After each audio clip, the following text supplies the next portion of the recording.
إن الحمد لله نحمده ونستعينه ونستغفره ونعوذ بالله من شرور أنفسنا ومن سيئات أعمالنا من يهده الله فلا مضل له ومن يضلله فلا هادي له ونشهد أن لا إله إلا الله وحده لا شريك له ونشهد أن محمدا عبد الله ورسوله صلى الله عليه وعلى آله وصحبه وسلم تسليما كثيرا. أوصيكم ونفسي بتقوى الله عز وجل كما جاء في محكم التنزيل. يا أيها الذين آمنوا كتب عليكم الصيام كما كتب على الذين من قبلكم لعلكم تتقون. Dear brothers and sisters, we praise Allah subhanahu wa ta'ala with an abundant praise and gratitude. We wake up every day with an intention to attain the contentment and pleasure of our Lord and Creator and Provider and Sustainer. And in that path we recognize that we can come up short, we can err, and we seek His forgiveness, and we seek His guidance, and we seek His favor. And anyone whom He guides, no one can misguide that person. Anyone who has taken the path of misguidance, you will find no guidance for that person until their heart changes and they seek that guidance, turning to Him for it. We bear witness that there is no deity and nothing worthy of worship except for God alone, and Muhammad was His final messenger He sent to mankind so that they should know the path back to their Creator as death comes upon them. Today I want to talk about community building and the concept of future generations. If anybody is going to have a successful project in building an institution, they have to plan for the future. And in planning for our future here, we are a community, we're an institution based upon people, human services. We have a community, a nation of believers that come from all over the world, and this is a country where people converge from all over the world together for different reasons. And so we as Muslims, we have to build an Islamic center, and we have to think, okay, 3, 4, 5 generations down, what should we be doing? How should we be functioning in order to attain our potential, in order to reach our goals as believers? And so what that requires from us is to pay strong attention to the young generation. Across the Muslim world, mosques are functioning in a very old-style way, not paying attention to the young people's mindset. So you find mosques all over the world with mostly the people who come through there are older men with beards and gray hair, and that's who comes to the mosque. And other than that, you really don't find much attendance from the younger generation. And this is something that goes on across the world. And so this is a huge responsibility. In the Muslim world, alhamdulillah, you have many opportunities. You have many places and activities that can go on, and you have all these Muslim families around and all of these Muslim people constantly surrounding you. So there is a certain kind of support system in general outside of the mosque. But here in America we have something peculiar for the purpose of dealing with that, and that is the Islamic center concept. Right? Not just a mosque where people come in and immediately they take their shoes off. No, there's many things going on and could be going on here at the Islamic Center. It's very important that we focus on that.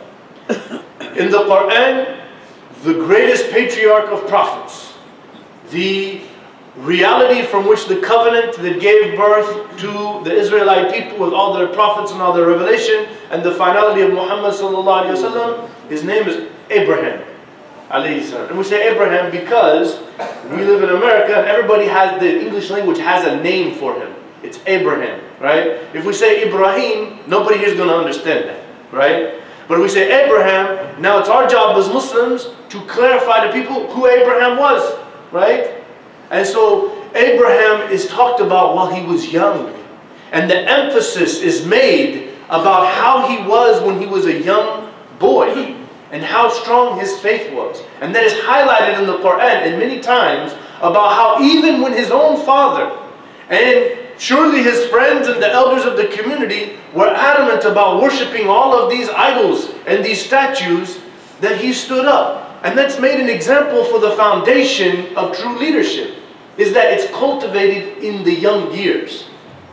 And so whether it be because there was a special outside help, which is the case with most of us, or whether it was a very special thing that happened on the inside and then Allah really facilitated for that young person to grow, because they had, that is why Ibrahim kana ummatan qanitan lillah, because he in and of himself completely, like right now, we're all struggling in a society that's secularized, that's not spiritual. Our society is not concerned about spiritual matters. It's not on the near the top of the list of priorities. Morality is something dwindling. Okay? Abraham was completely surrounded. He didn't have one other fellow believer in the whole place. That's why he's so special.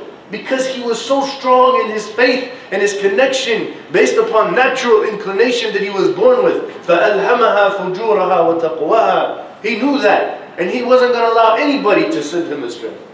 Then his son Ishmael, alayhi salam. His son Ishmael, it's highlighted that he was a young boy. And then Abraham comes and he says, there's this crazy dream, son. And I believe it's from God. It sounds really, really tough for you to grasp. I had this dream that I'm supposed to slaughter you. And what did this young boy say? Right? We try to tell our kids to keep up with their prayers. It's like, Papa, come on, I got stuff to do, man. Ishmael was told, I am told to slaughter you by the will of God, by the command of revelation.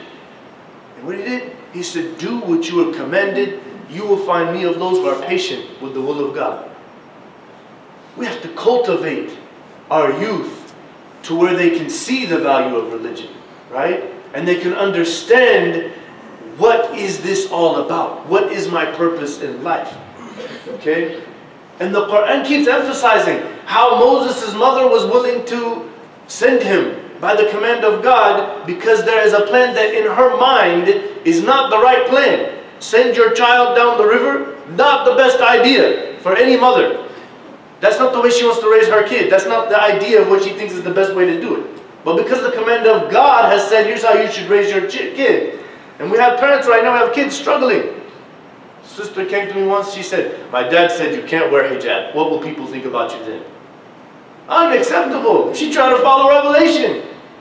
She's trying to be a modest, chaste woman, respected for mind and soul, not seen as an objectified thing that is gone after for physical reasons.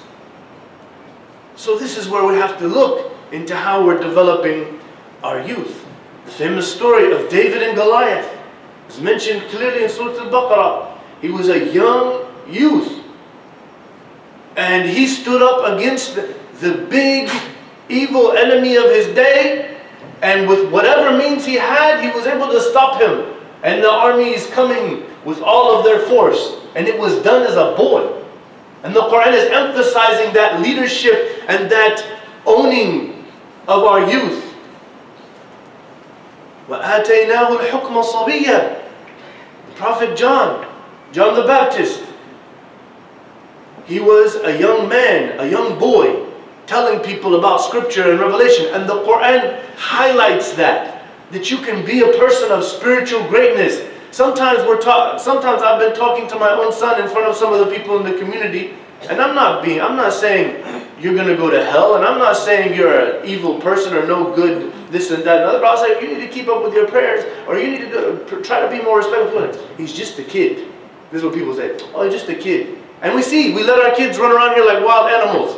Yes, it has happened. I've seen it. I look on the walls and see destroyed walls and messed up paint and all of that. Because we don't treat our kids like this is an important amana. It's a trust that we have to make sure they're coming to a sacred place and they understand this is a holy place. This is not a place of a playground, right? We have to treat like this is a huge responsibility.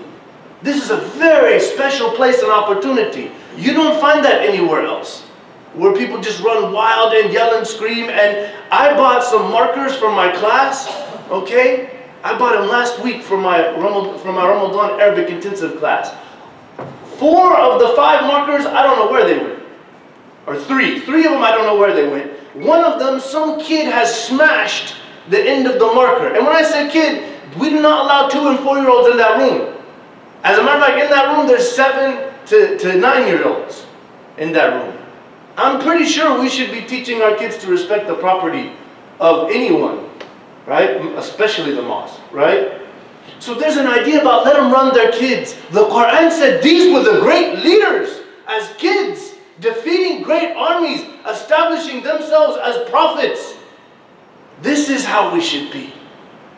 We should have hope for our kids, and we should have a high standard of moral greatness. It doesn't come by being mean and forceful and harsh, but it should be a constant concern and follow-up, right? This is very important for us. When we hear the story of the kids in the cave, if you read the tafsir of this, it's amazing. There was a society in Palestine somewhere, a long time ago in one of the previous nations, the Israelite community. And people had become corrupt. And even the religious elite were doing things that were unbecoming. You had a group of young men that said, man, this is corrupt, man. They didn't say, well, Ammo's doing this, so I'm going to do it. Oh, you know, this is what's, nobody's serious about this stuff, so who cares? Right? They said, no. The servitude and submission to God is not being fully respected. We have to take some time away and stay together.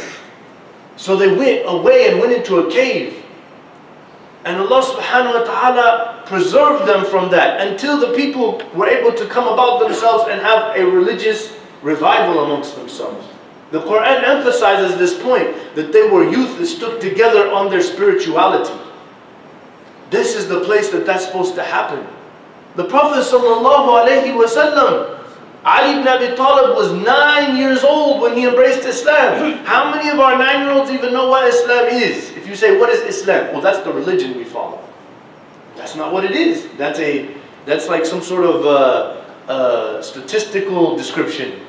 We want a valued description. What does that mean in your life?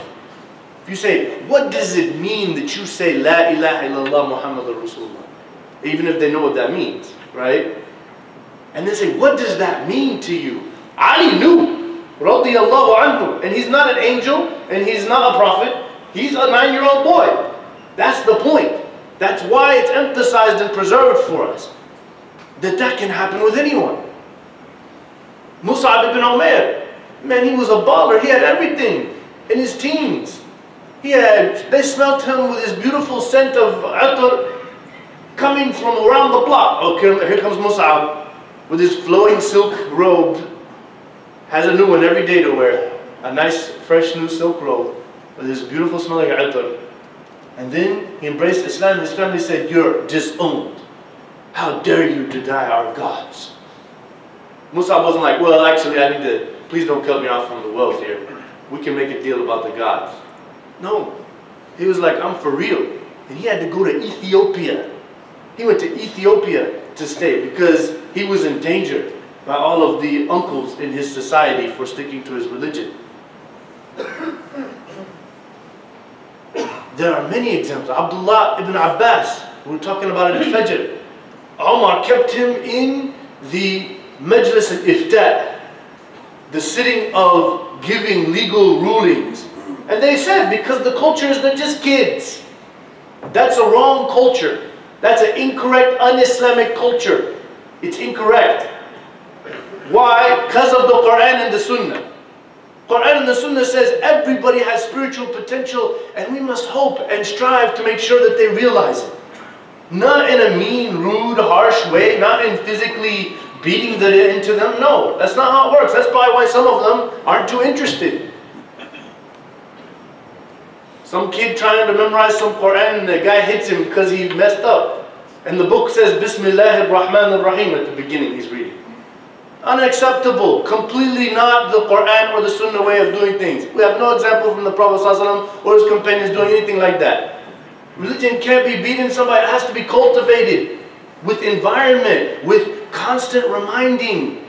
Even if I'm sometimes sarcastic with myself. Come on, man, you know better than this. What's wrong with you? I thought you were a big boy now. You know? Just let them feel to own it. The youth is so important. It's crucial that we develop a proper, deep understanding in our young generation of the religion, and that they can feel comfortable about being Muslim. And we have to be careful not to relate the religion of Islam to an ethnicity, because it's not. Religion of Islam is the connection of one's heart to the will of God and the choice to pass over one's personal desires in order to do what Allah subhanahu wa ta'ala has said in the Quran and what the Prophet ﷺ has done in his example. That's Islam. So whether you're Pakistani, Egyptian, Malaysian, Nigerian, American, Russian, Bolivian, whatever it may be, you're going to have a way that Islam fits into your culture. But Islam needs to be at the top, not the ethnicity, and then that's telling you how you're a Muslim. A lot of kids are confused because they're being forced into a certain opinion that might not be the way they connect with Islam. Islam is vast and rich. Islam is vast and rich. It's versatile. When you study the legal tradition and the history of it, that's why when you go to those different countries, you see people look very differently. The difference isn't piety. Piety is something in the heart, and we'll see by interacting with those people, right? The difference is in culture, dress, eating customs, certain opinions within the religion. All that's going to be different, right? So it's important to let our kids grow and to let them naturally attach to Islam, and to let them know that you can be an American Muslim just like anybody else can be whatever country they're from Muslim. There's nothing wrong with that. Some of the kids, they form groups. Well, we're the Pakistanis. Those are the Arabs. Most of the kids aren't doing that. Why? Because they don't really see it like that. It is natural for your kids to come to know and respect and revere their family's heritage. Right? To know about where my parents came from and the linguistical things and the customs. But they're never going to be that, because they weren't born there and raised there. That's what your identity is as a cultural thing. Islam will facilitate any culture. It will correct what's wrong with it, and it will emphasize what's good in it. That's what it did to Arabia, and that's what it's been doing to all places since the beginning. It's very important that we understand this point, because it is not correct to make Islam part of some tribal ethnic thing. Islam should be the overarching thing, and all tribes and ethnicities can be regulated equally. And no one should see, I'm above the other. As we're studying and looking back at the history of Islam, the Arab community only were taking care of the leadership of the Muslim world for less than a century. The Abbasid was mostly supported by a Persian revival. And the Atrak, the Turkish people, came, and for a good bulk of time, they were our leaders. Why? Because Islam is universal. Islam is universal. It's not an ethnicity, and not one ethnicity is better than the other. Everybody has the potential to be the greatest Muslim, regardless of what language or country you come from. We have to embrace each other as one, as the same, from cultural differences, and see the beauty in each other. My job is to help navigate our community so that we have our identity as a Muslim, and that regulates who we are, and we have our identity as citizens and American people, and we do not allow ourselves to compromise our religion. This is the reality. But for some who were born and raised in a certain environment, they're going to see certain things because they've never heard of it, because they weren't born and raised in a certain circumstances, and they were raised in one school of thought and one cultural inclination, and they're going to think that doesn't sound right, that doesn't look right. It should not be like you do like that. You have to listen to the ilm, the knowledge. You have to listen to the interpretation so that you can embrace it, and it will give you value. We ask Allah subhanahu wa ta'ala to guide us see the value in the depth of the religion and how our religion will guide us to be the best people we can be.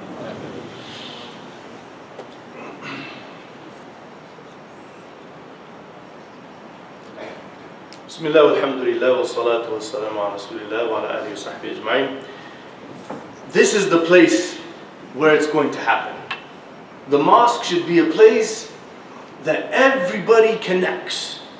And we don't have pockets of different people that with their own interpretation, with their own ethnic background, they're the ones and we're right. Or we know that this is our Islam.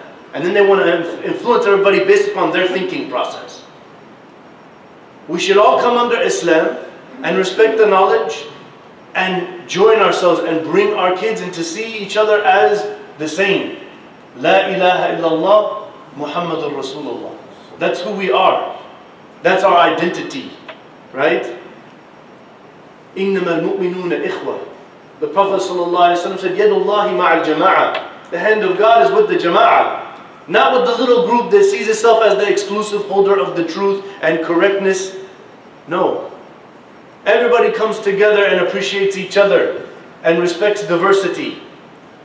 I want to leave you with the qualities and characteristics that led to Salah ad-Din Ayyubi becoming a great leader. I have studied his life pretty well, alhamdulillah. This was a great revival that happened. The Muslim community was starting to go downhill for some time. Jerusalem was taken, lots of the Muslim world, there's alcohol, there's stories of eroticism and poetry going on all through the literature, places of intellectualism. You have all kinds of terrible things going on in the caliphate at the time. So when you study his life, you learn that his parents emphasized learning from people, learning from different cultures and societies. They learned from the Arabs, they learned from the Persians, they learned from the Turks, they learned from the Byzantines. They studied people, who they are, where they've been, where they're going, what's good about them, what's wrong with them. They studied the sciences. Salah ad-Din Ayyubi didn't just sit reading Quran, rocking back and forth all day. No. He studied chemistry, he studied algebra, he studied geometry, when there was no rule that you have to study it to get some sort of a diploma. That's him. He chose that. He wanted to be a student of Khalq Allah, of the creation of Allah Azza wa Jal. He was yearning that. And as he grew in the knowledge of the sciences, and he combined that with his study of Islamic jurisprudence and faith and character development, that affected him greatly to have an intellectual understanding of his spirituality. He was trained to understand and deal with all of the vices of his society. He wasn't sheltered. Some people try to shelter their kids from the inevitable reality that the world holds. You cannot shelter them. I've had parents telling me that they don't think their kids know this and that, and I know for sure that their kids know about this and that. This is the reality. You cannot hide them from it. You have to help them to understand it with an Islamic lens. In a very loving, sit down, let's discuss it, let's talk about the morality and the impact of these things. And Salah ad-Din had many friends growing up. And he didn't look at them all as, let's just have fun and see what we can do. He used to think about what's wrong with them and what's right with them, and he was a well-known advisor. He was a person of nasiha. These are the qualities and characteristics that led him to become a leader. It's incumbent upon us to embrace a reality here at the mosque where we can all grow and develop. And I can promise you, we will be offering weekly programs. In Ramadan we have our 5 through 12-year-old program. We've been developing a relationship with our young adults and our teens with the 5 to 12-year-old. They're developing a fun, loving relationship with them so that they enjoy coming to the mosque. Many people have told us, MashaAllah, my kids are telling me we have to go to Taraweeh. Why? I want to go to the youth program. Alhamdulillah. 13 and up, we are, inshallah, Saturday nights we'll be having an all-nighter here, co-ed. Sister Jumana has a group with the sisters, and we have a group with the brothers here, and we'll be having an all-night program with spiritual growth, tafsir discussion, and some activities and games, inshallah. So it'll be Saturday nights for the teen group, inshallah. After Ramadan, there'll be a lot of things going on. And inshallah, for the whole young generation, there will be some changes in the way we do things that will, some people said, well, why is there not youth here? There are certain attitudes and policies and people that make young people and converts not want to come here. This is a fact. I've come to know this, right?